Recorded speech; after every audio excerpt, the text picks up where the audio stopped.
स्वागत है आपका आपके अपने ही चैनल डी भारती में।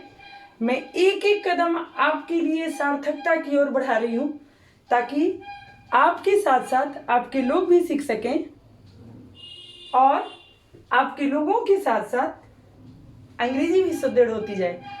अपनी भाषा का विद्यार्थी विदेशी भाषा का विद्यार्थी होना बुरा नहीं है, पर अपनी भाषा सर्वोपरि है। तो हम अपनी भाषा तो जानते हैं, तो अपनी भाषा जानते हैं तो अब हमारे सामने दायित्व बनता है कि जिस दौर में हम रह रहे हैं उस दौर में अंग्रेजी जानना तो जरूरी है। और अंग्रेजी जानना है तो टेंस अगर जान गए हैं तो टेंस जानने के साथ साथ आपको वॉइस जानना भी जरूरी है, क्योंकि अगर वॉइस नहीं जानोगे तो पूरी तरह से सेंटेंसेस का यूज करना आप नहीं सीखोगे, वाक्य का यूज करना आप नहीं सीखोगे। और आपको पता है वाक्य जो सेंटेंस आप हिंदी में वाच्य पढ़ते हो और अंग्रेजी में वॉइस पढ़ते हो जो सेंटेंसेस के दौरान, तो ये आपके क्लास 10th और 9th के लिए भी उतना ही महत्वपूर्ण है जितना कि जूनियर के लिए। तो जूनियर तक तो चलो बात चल जाती है, लेकिन अगर आपने इनिशियल स्टेज में वॉइस को, टेंस को, नरेशन को मजबूत नहीं किया तो कितना पढ़ोगे यार आप सीनियर क्लास में जाकर के। धीरे धीरे चीजों को करते जाओ ताकि चीजें आसान होती चली जाए। आज डी भारती आपके लिए लेकर के आया है वॉइस। हम लोग चलते हैं वॉइस की ओर, और वॉइस में जिस तरह के सेंटेंसेस आपके लिए टेंस में होते हैं उस तरह के सेंटेंसेस आपके लिए वॉइस में नहीं होते। वॉइस में चीजें बदल जाती है। वॉइस में वर्ब का ओरिजिनल रूप प्रयोग में नहीं आता, बल्कि वर्ब का हमेशा और हमेशा तीसरा रूप ही प्रयोग में आता है। तो हम लोग आज उसी को सीखेंगे और अकॉर्डिंग टू टेंस सीखेंगे कि कैसे उसका प्रयोग किया जाता है वॉइस में। तो चलते हैं सबसे पहले वॉइस में। हम लोग इसमें एक वाई एजेंट का भी प्रयोग किया जाता है। दूसरी चीज, पहली चीज क्या है वॉइस के लिए?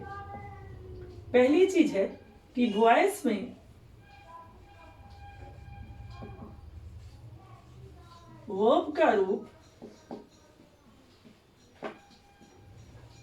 सिर्फ बोले तो ओनली V3 होता है। V3 बोले तो पास्ट पार्टिसिपल। दूसरी चीज कि वॉइस बनाते समय पैसिव वॉइस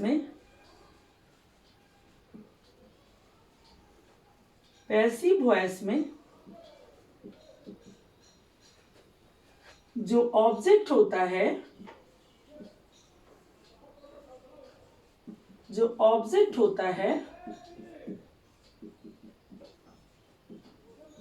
वही सब्जेक्ट बन जाता है। एक सेकंड में इसको जरा सा सुधार दूं। एक्टिव वॉइस में जो ऑब्जेक्ट होता है वही पैसिव वॉइस का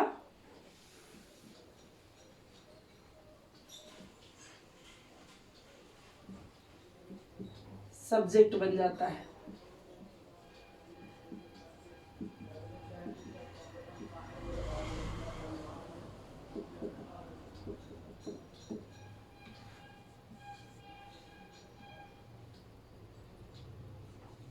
पैसिव वॉइस के सब्जेक्ट के अनुसार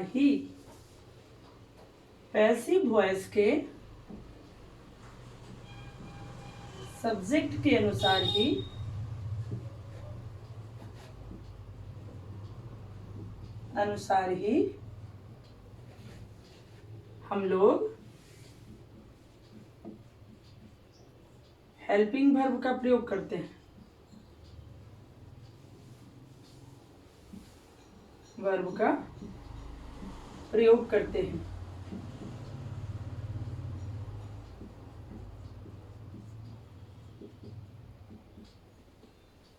चौथा, एजेंट के रूप में बाई का प्रयोग करते हैं।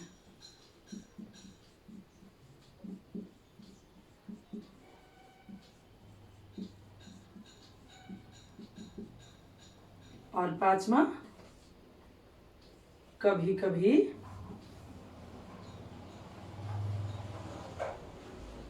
कभी कभी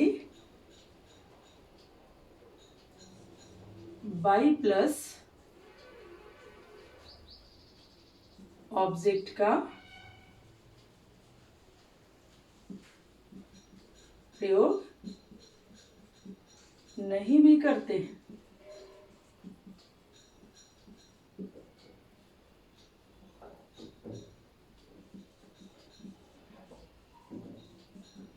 प्रयोग नहीं भी करते हैं, कभी कभी बाई प्लस सब्जेक्ट का प्रयोग नहीं भी करते हैं। एक बार आप इसका स्क्रीनशॉट लें, फिर मैं आगे बताती हूँ टेंस के अनुसार। ये जो है, ये जो चीजें हैं, वो चीजें सिर्फ और सिर्फ आपके बस इनिशिएशन के लिए बताया जा रहा है। मैं एक एक करके हर एक का बताऊंगी, फॉर्मूला भी बताऊंगी। इसलिए सबसे पहले प्रेजेंट इंडिफिनिट में चलने से पहले जो मोटा मोटी रूल है उसको मैंने रख लिया है।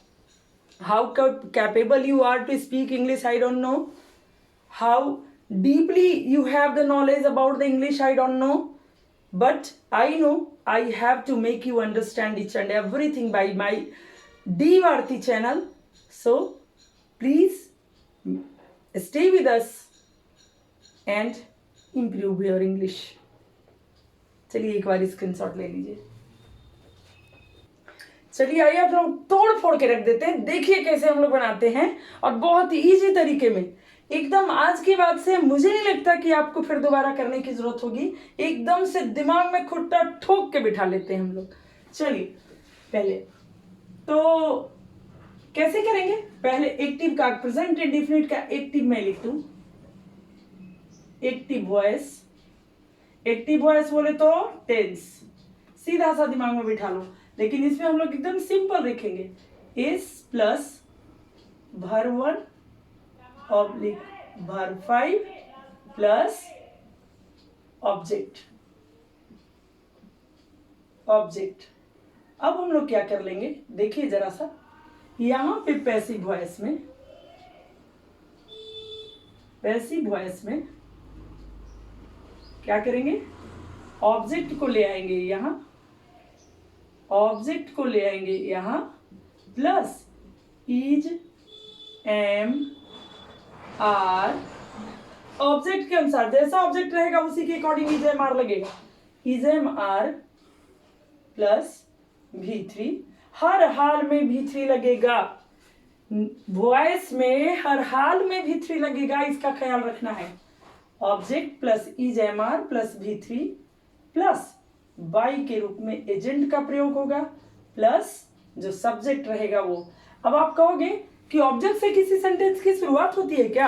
हाँ होती है ना, इसलिए ना मैंने सब्जेक्ट यहां नहीं रखा। वास्तव में ये होगा सब्जेक्ट ही, पर किसका सब्जेक्ट? उसका जो ऑब्जेक्ट रहेगा इसका सब्जेक्ट बन जाएगा, इसका जो सब्जेक्ट रहेगा इसका ऑब्जेक्ट बन जाएगा। बस इतना सा ही फंडा है। उसके बाद क्या करेंगे, यहाँ पर इज एम आर का प्रयोग करेंगे, किसमें? प्रेजेंट इंडेफिनिट में। किसमें करेंगे? Is am are plus V3 का प्रयोग करेंगे प्रेजेंट इंडेफिनिट में। एकदम चुटकी बनाते बनता है यार, चुटकी बजाई नहीं आप कि बन गए। देखिए जरा सा, ऐसे आई, अगर मान लू मैं एक इजी सा ले लू, आई इट अ मैंगो, मैंगो। जरा देखिए, आई क्या है? सब्जेक्ट। ईट क्या है? V1। ए मैंगो क्या है? ए मैंगो है आपका ऑब्जेक्ट। कितना आसान है, जरा देखिए। अब ऑब्जेक्ट को क्या कहा गया? ऑब्जेक्ट को आगे रखना है। तो ए मैंगो, मैंगो कितना है भाई? एक। तो ए मैंगो तो एक है, तो एम तो जानते हो आपकी केवल और केवल आई के साथ लगता है, तो या तो इज लगेगा या तो आर लगेगा। तो ए काम के साथ वाला आर कब लगेगा यार? तो ए मैंगो इज ईटेन, ईट का थर्ड फॉर्म क्या हो जाएगा? ईटेन बाई, किसके द्वारा खाया जा रहा है? आई के द्वारा, बाई मी। आपको क्या कर देना है? आई का बदला हुआ रूप जो है आपके सामने, उसको सामने ला देना है, मी लिख देना है, आई के बदले मी लिख देना है। he eats a mango. He eats a mango. A mango is, ये हो गया एक्टिव, ये हो गया पैसिव. A mango is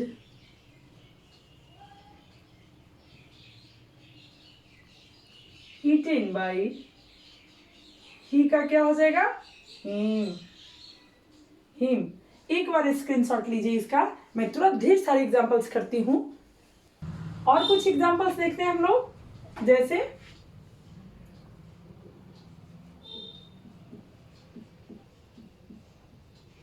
वे लोग, अगर पत्र लिखते हैं का अगर हम लोग ट्रांसलेट करें, लिखते हैं तो दे राइट अ लेटर, क्या बनाएंगे पैसिव में? A letter is written by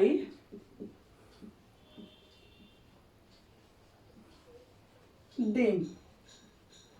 A letter is written by them. कोई भी एग्जाम्पल ले लीजिए.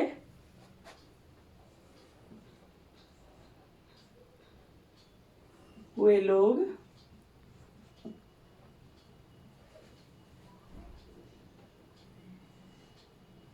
क्रिकेट खेलते हैं.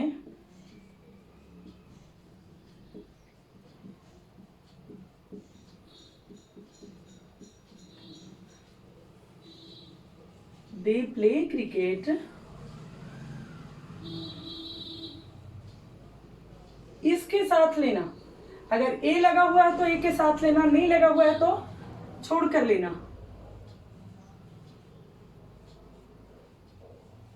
क्रिकेट इज प्लेड बाय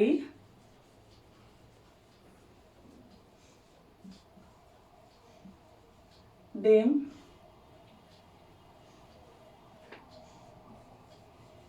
ये हो गया एक्टिव, ये हो गया पैसिव.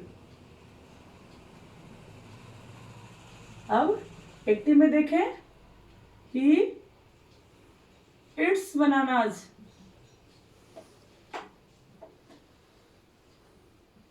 ही इट्स बनानाज क्या हो जाएगा? बनानाज आगे आ जाएगा पैसिव में.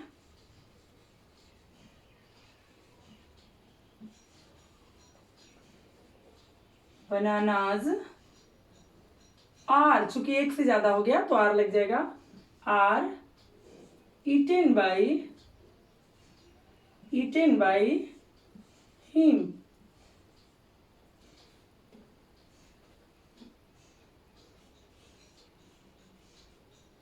You write the letters.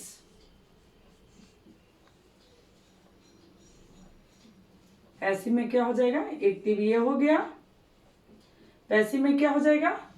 Letters आ जाएगा आगे.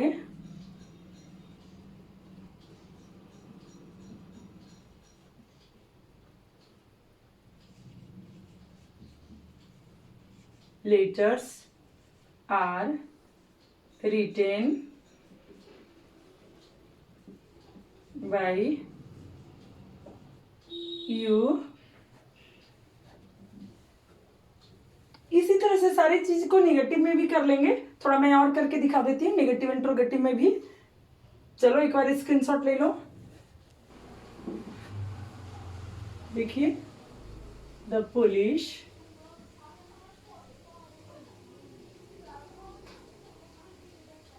Catches the thieves. The police catches the thieves. अब देख लो, थीव्स को कौन पकड़ता है? पुलिस ही पकड़ती है ना. तो जो चीज अंडरस्टूड है उसके लिए हम इस्तेमाल नहीं करेंगे, उस शब्द का प्रयोग बाई और एजेंट के रूप में नहीं करेंगे. तो सीधे क्या लिख देंगे हम इसको? पैसिव में द थीव्स को यहां ले आएंगे, द थीव्स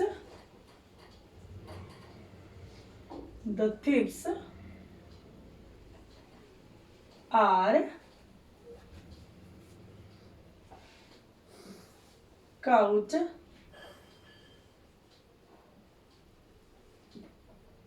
बस, the thieves are caught. By police नहीं होगा भाई, बिल्कुल नहीं होगा। मैंने क्या कहा था, लिखा मैंने क्या लास्ट में, जो जनरल रूल था उसमें, कि कहीं कहीं बाई प्लस एजेंट का प्रयोग नहीं होगा। तो यहाँ पर बाई प्लस पुलिस का प्रयोग नहीं करेगा, क्योंकि अंडरस्टूड है कि चोर को पुलिस ही पकड़ के, अगर आदमी पकड़ के दे भी दे तो अपने पास नहीं रखना, उसको चोरों को दे ही देना पुलिस के पास। तो यही रूल है, इसलिए जो अंडरस्टूड है उसके साथ नहीं लगता, इसका ख्याल रखना है। नेगेटिव अगर बनाना हो तो कैसे बनाएंगे, I don't eat a mango. अगर एक्टिव में ऐसा दिया हुआ है I don't eat a mango, तब क्या बनाएंगे, तब बनाएंगे पैसिव में ए मैंगो को आगे कर लेंगे, a mango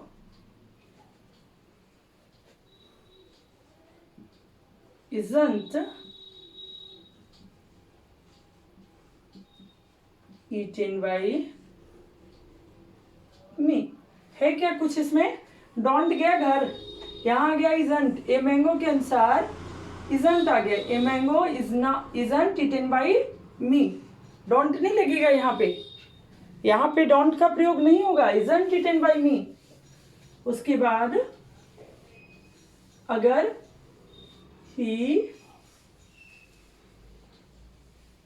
doesn't eat a mango, वो आम नहीं खाता है, अगर एक्टिव में ऐसा सेंटेंस है तो पैसिव में क्या बनेगा, पैसिव में बनेगा